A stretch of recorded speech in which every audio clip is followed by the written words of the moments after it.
नमस्ते एभ्रिवान। आजको मेरो रेसिपी एकदमै सिम्पल मुङ दाल फुल्किरहेको छ र यसको लागि मैले 2 घण्टा अगाडि नै मुङ दाल भिजाएर राखेँ र भिजाएर राखेको मुङ दाललाई ग्राइन्डरमा ग्राइन्ड गरेँ अनि स्वाद अनुसार बेसार, नुन, जिरा धनियाँको धुलो, रातो धुलो खोर्सानी र लसुन अदुवालाई यसरी मजाले चम्चाले मिक्स गरेँ र त्यसपछि फेरि हरियो धनियाँलाई काटेर फेरि एकचोटि मजाले मिक्स गरेँ र त्यसपछि प्यानमा तेल तातिसकेपछि पकौडाको सेप लिँदै यसरी फुल्की रेडी गरेँ र यो फुल्कीसँग पुदिनाको चटनी खानु एकदमै मिठो हुन्छ।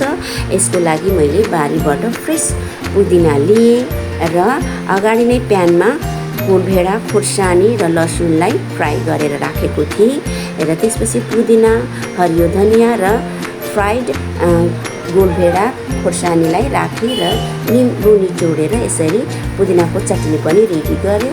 अब यो सर्भ गर्नको लागि रेडी र हजुरलाई यो भिडियो मन पर्यो भने प्लिज सब्सक्राइब र लाइक गर्नुहोला। नमस्ते।